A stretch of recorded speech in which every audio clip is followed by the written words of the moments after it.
तो दोस्तों, जैसा कि मैंने आपको बताया था कि मैं सिमुलेशन सॉफ्टवेयर के बारे में बताऊंगा।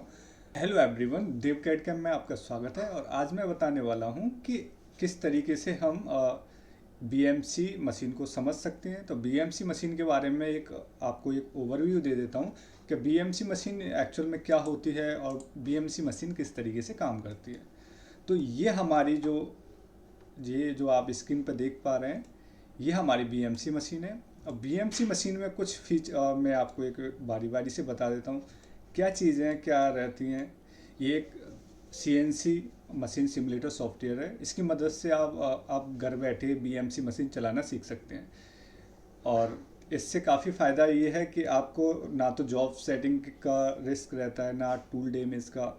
तो इससे आप प्रैक्टिस करके आप जो बीएमसी या सीएनसी मशीनिंग की स्किल है उसको अपग्रेड कर सकते हैं। और अगर जैसे मैंने आपको बताया था कोर्स में, अगर आप कोर्स में सीखते हैं इसको, तो वीएमसी प्लस ये चीज़ मैं आपको प्रोग्रामिंग के साथ ही सिखा दूँगा।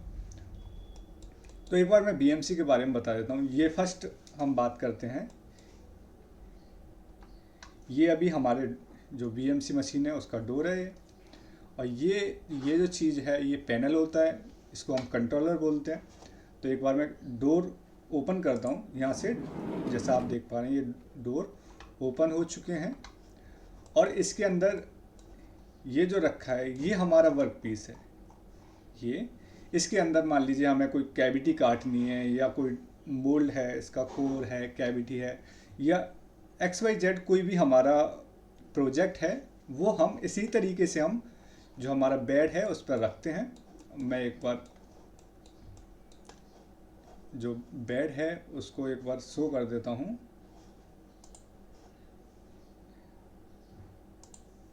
ये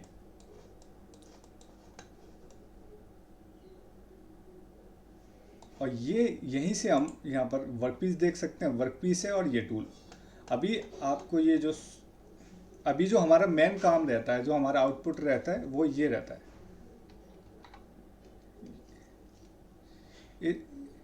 इसमें हम मान लीजिए कुछ भी डिजाइन काट सकते हैं। तो एक बार हम बीएमसी को समझ लेते हैं क्या क्या रहता है। ये हमारा वर्किंग टेबल है।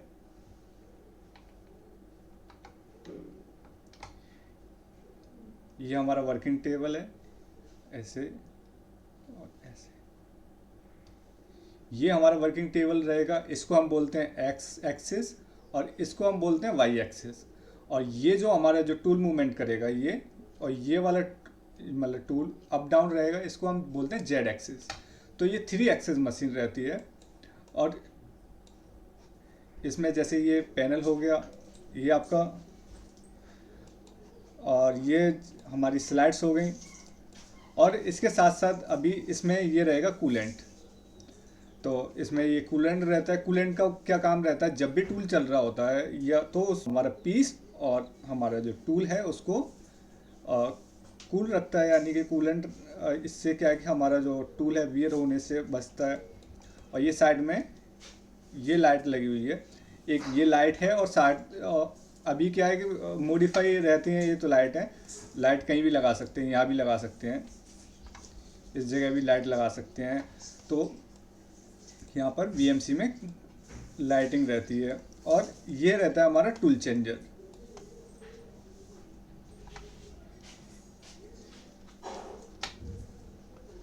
ये हमारा टूल चेंजर रहता है। और ये हमारा एटीसी रहता है। इसमें हमारे एक साथ 24 टूल आ सकते हैं। मैं एक बार इसको यहाँ से आपको दिखाऊं। ये इसमें अभी हमारा एक फेस मिल लगा हुआ है और एक 12 का एंड मिल यहाँ पर लगा हुआ है। तो मैं एक बार इसको कूलेंट वगैरह को चला के दिखा देता हूँ कि किस तरीके से चलती है और क्या रहता है। तो हम स्टार्ट करते हैं बेसिक से कि हमारा जो कंट्रोलर रहता है वो किस तरीके से काम करता है। मैं एक बार इसको पूरी मशीन को शो कर देता हूँ। ये अब मैं जो हमारा कंट्रोलर था उसको ले आता हूँ। अभी जैसा आप ये देख पा रहे हैं स्क्रीन में, ये तो ये जो कंट्रोलर है वही विंडो हमें यहाँ पर दिखने लगती है। ये जो ये कंट्रोलर है वही यहाँ पर शो होने लगा है। हमारे पास ये फीड मूवर हो गया। एक ओवरव्यू दे देता हूँ कि किस तरीके से ये क्या बटन है, इनका काम क्या रहता है।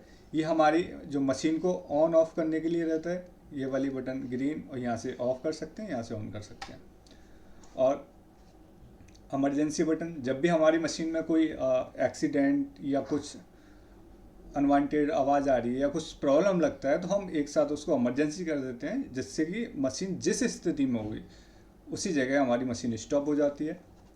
और ये हमारे मूड सेलेक्टर हैं। इसमें क्या रहता है, MDI हो गया, जॉग हो गया, हैंडल हो गया, और मेमोरी, एडिट, टैप। तो ये कुछ मोड हैं, इन पर जो है मशीन रन करती है।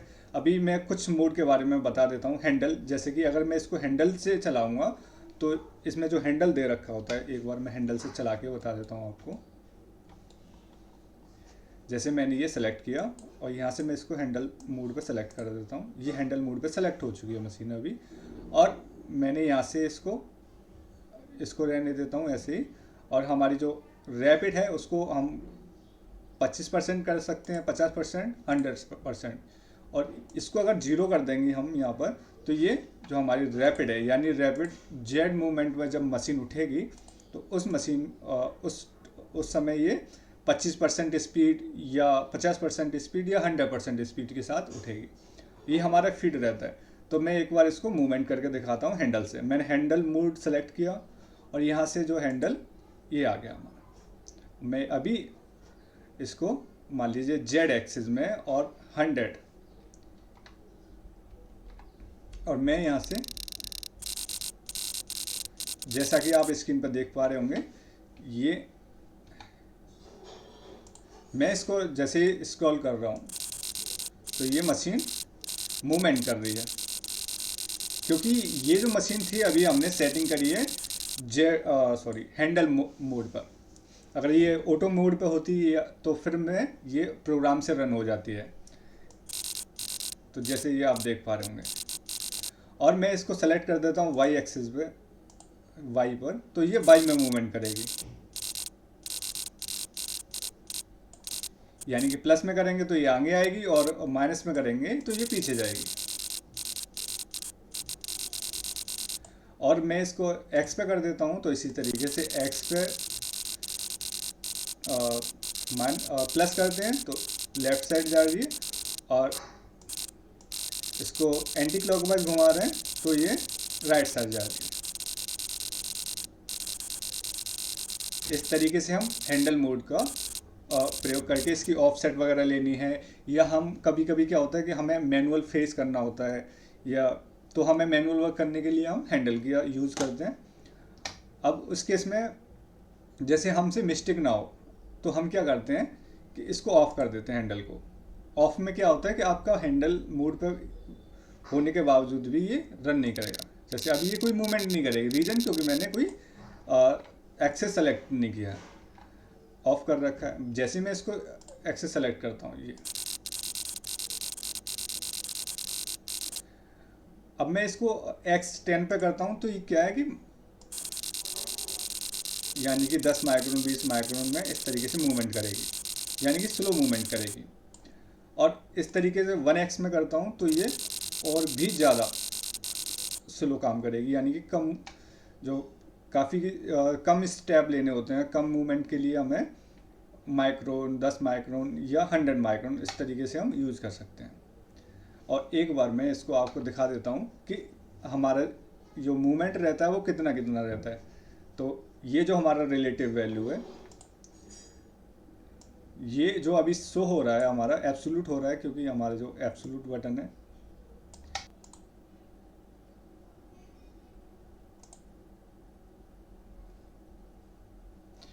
तो जैसा कि मैंने अभी आपको बताया कि ये कितना मूवमेंट अभी क्या है, ये जैसे 60 mm पर खड़ी हुई है माइनस। तो ये जो हमारी मूवमेंट है, अभी हम इसको देखेंगे। अभी आपने टूल तो देख लिया कि किस तरीके से मूवमेंट करता है। अभी हम शो करेंगे कि किस तरीके से इसमें फ़र्क पड़ता है अगर हम हैंडल से काम करते हैं। तो मैंने जेड सेलेक्ट किया और 10 माइक्रोन, तो मैं एक बार इसको रोटेट करता हूँ तो आप देख पा रहे होंगे जो माइक्रोन मूवमेंट है वो हो रहा है। और मैं इसको सेलेक्ट कर देता हूँ 10 पर, तो ये उससे फास्ट होने लगा है। और इसको 100 कर देता हूँ तो ये mm के 1 mm 2 mm इस तरीके से फास्ट मूवमेंट होने लगेगा। तो इस तरीके से हमारी BMC काम करती है। और यहाँ से हम क्या कर सकते हैं कि जैसे कि रीसेट, और मैं यहाँ से गया पोजीशन पर जाने के बाद यहाँ से हम कर सकते हैं Z0 Z, और पोजीशन पे जाने के बाद रिलेटिव, ये जो वैल्यू है इसको मैं Z ऑरिजिन, और मैं ऑल एक्सिस ऑरिजिन भी कर सकता हूँ। जैसे मैंने अभी X ऑरिजिन किया, Y ऑरिजिन किया। इससे क्या है कि हमें पता चल जाती है कि हमारा जो टूल है, मुझे मान लीजिए 100 X एक्सिस में प्लस में मूवमेंट करना है, तो मैंने हैंडल मोड सेलेक्ट किया यहाँ से, और मैं यहाँ से इसको हैंडल को ओपन करता हूँ और X एक्सिस सेलेक्ट करता हूँ, और यहाँ से इस तरीके से मुझे, आपको पता जैसे कि ये 100 mm मुझे इसको मूवमेंट करना है, तो ये बाई की तरफ 100 जा रही है।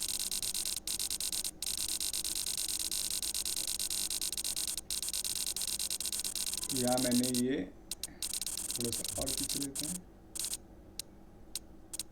ये 100, तो अभी मैंने इसको X एक्सिस में 100 किया। ये किस लिए काम आता है कि हम इसको मतलब इसका सेंटर वगैरह ले सकते हैं, इसलिए।